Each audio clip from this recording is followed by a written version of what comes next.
안녕하세요. 희망나무TV 이다경입니다. 제가 오늘은 질의응답 시간을 가졌어요. 뭐냐면 여러분들께서 질문해 주시는 내용에 대해서 제가 영상을 통해서 이렇게 답변을 드릴 건데요.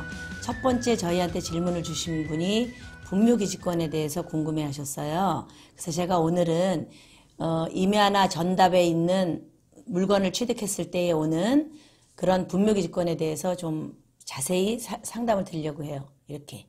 자, 제가 지금부터 차분히 설명드리겠습니다. 네, 여러분.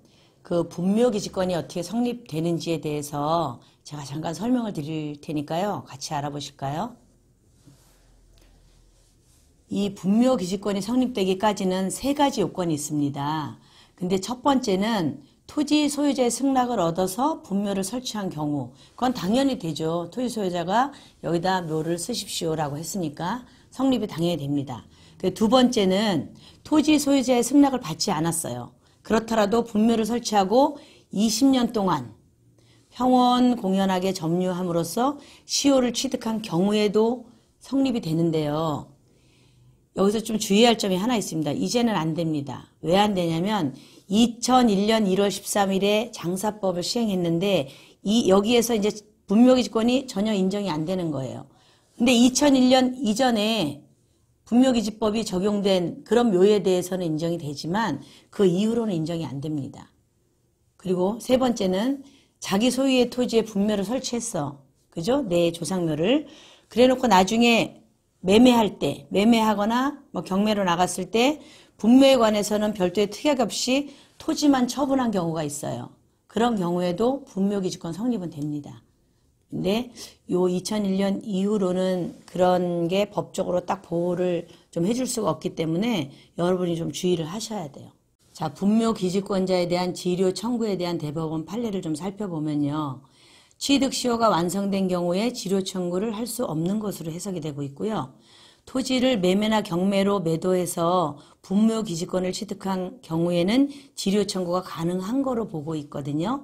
근데 이게 무슨 얘기냐 하면은 예를 들어서 취득 시효라는 게 뭐냐면 내가 남의 땅이든 누구 땅이든 상관없이 그 조상의 묘를 묘신 지가 20년이 넘었어요.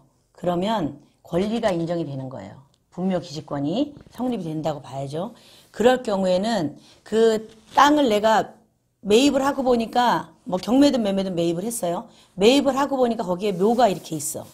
그 묘가 있는데 그게 20년이 넘었어요. 그럼 나는 그 묘 주인한테 이 묘를 여기다 모시는 대신 땅값을 내시오라고 지료 청구를 할 수가 없습니다.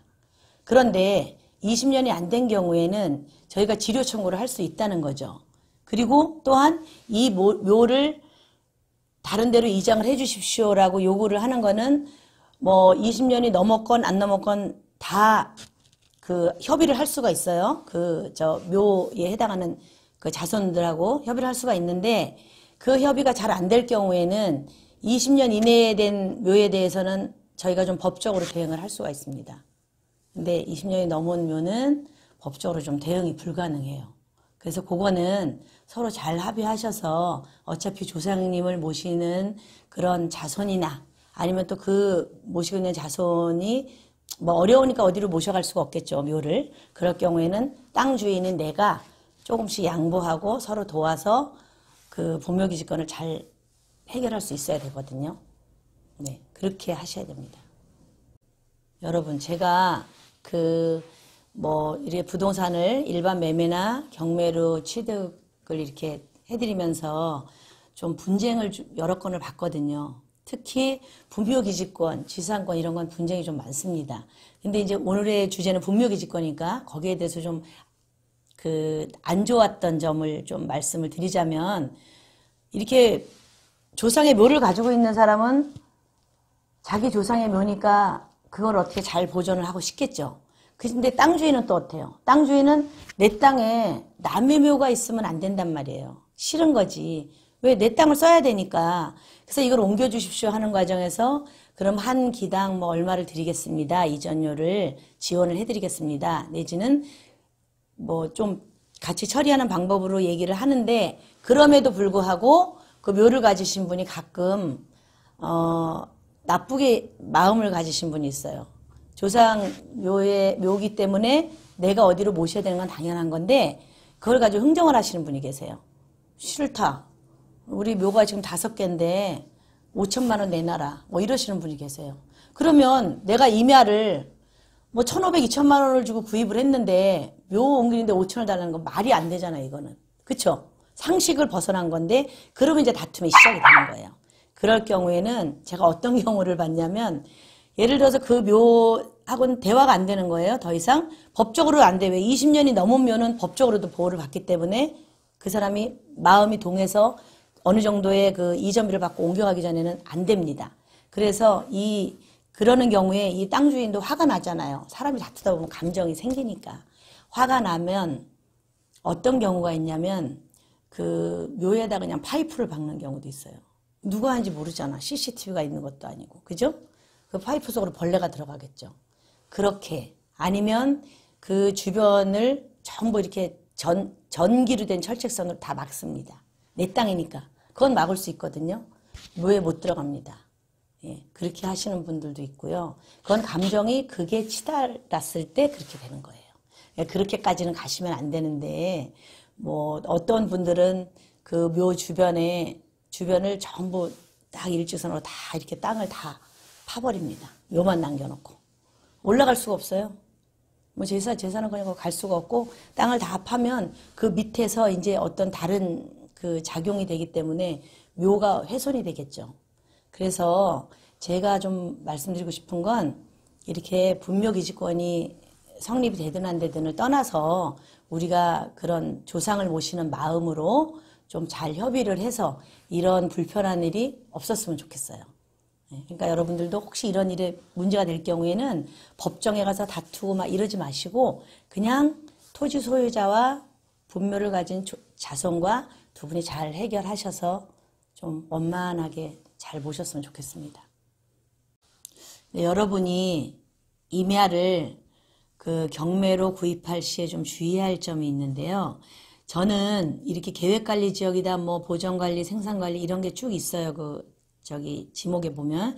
그런 게 있는데 그런 거를 보시면 계획관리지역보다 이런 보전 생산관리지역을 저는 추천해드리고 싶어요. 왜냐하면 계획관리지역은 도시계획조례, 산지관리법 이걸 다 적용을 하거든요. 집을 짓거나 이래야 될 거 아니에요. 그죠? 산을 사는 이유가 우리가 거기다 뭐 세컨하우스를 지어놓든지 아니면 무슨 좀 괜찮은 나무, 버섯 농장 뭐 이런 걸 하실 분도 계시고 많거든요.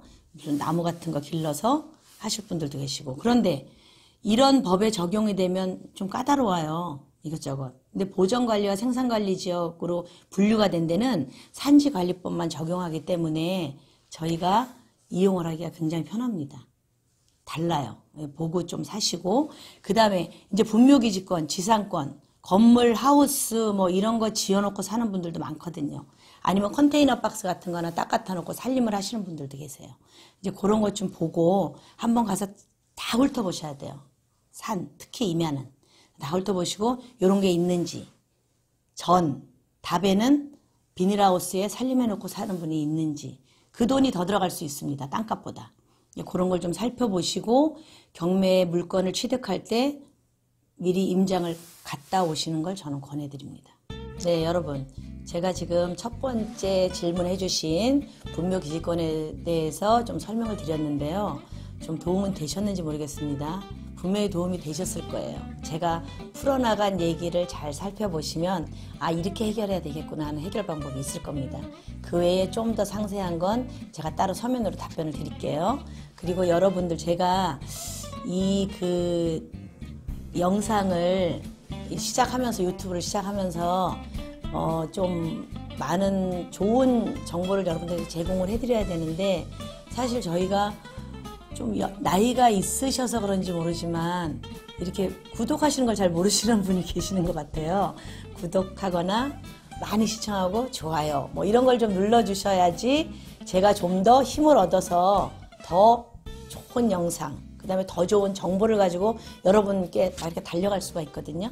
그래서 여러분들이 조금 이 희망나무 TV가 나 혼자만의 것이 아니고 이걸 시청해 주시는 모든 분들이 같이 이어간다고 좀 생각을 해 주시고 조금만 도와주시면 감사하겠습니다. 그러면 제가 요게 많이 큰 다음에 여러분들에게 그 더 많은 혜택을 제가 다 돌려드릴 거예요. 그러니까 우리 같이 키웁시다. 희망나무 TV 식구. 알았죠? 감사합니다.